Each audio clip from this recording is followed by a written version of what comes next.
من الغدوات العراقية الطيبة اللي ما تنرفض، واللي دايما تكون حاضرة بعزايمنا ولمة الحبايب. اليوم راح نسوي مطبق سمك بطريقة سهلة ومرتبة وطعمها يفوز. وصفة تجمع بين النكهة الغنية ويتم عنبر يفوح ريحته.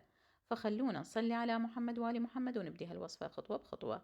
عندي هنا 2 كيلو من السمك مقشر ومغسول زين. راح أتبله فقط بالملح والكركم والكاري.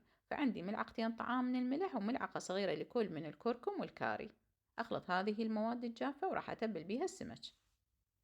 كل قطعة سمك راح أتبلها من الجهتين، وراح أترك السمك يتبل تقريبا نص ساعة قبل القلي. ورا نص ساعة تقريبا من التتبيل راح أبدي بقلي السمك.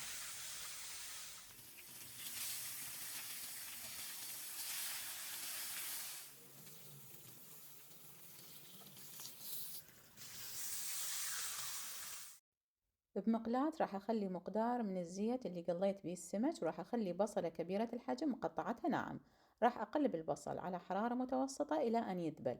بعدها راح أضيف ملعقة صغيرة لكل من البابريكا والكركم والكاري والزنجبيل، وملعقة كبيرة من نومي بصل المطحونة. وأيضا أقلب المكونات حتى يأخذ البصل نكهة التوابل.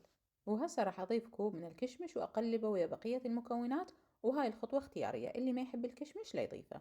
هسه انتقل لمقلاة ثانية، أضع مقدار من الزيت اللي قليت بالسمك ومقدار كوبين من الشعرية. أقلب الشعرية إلى أن يتغير لونها، وراح أضيف كوب من المي وأغطيها وأخليها على حرارة هادئة إلى أن ينشف مي الشعرية. بعدها راح أضيف الحشوة اللي حضرتها مسبقا، وراح أضيف ملح وأخلط المكونات. وبهاي الحالة تكون الحشوة صارت عندنا جاهزة. هسه أنتقل إلى تحضير التمن. بقدر بيه مي راح أضيف ملعقتين أو ملعقة من الملح، وراح أضيف 3 أكواب من الرز العنبر غسلته بصورة جيدة بدون تنقيع، وأخليه يغلي على حرارة عالية تقريبا 4 دقائق. بعدها راح أبزله أصفيه معناها بالمصفاة. هسه أني قصيت ورقة زبدة على شكل دائرة وخليتها بقاع القدر. وراح أرتب أولا الحشوة، بعدين أخلي كم قطعة سمك، وبعدين طبقة من التمن، وبعدين الحشوة والسمك والتمن، وهكذا إلى آخر طبقة. لكن يفضل بالطبقة الأولى اللي خليتها بالقاع يفضل سمك بدل الحشوة. أنا خليت حشوة لكن يفضل السمك. هسه أخلي نص كوب من المي على حرارة متوسطة تقريبا 4 دقائق إلى أن يتصاعد البخار. بعدين أترك التمن إلى أن يتهدر تماما.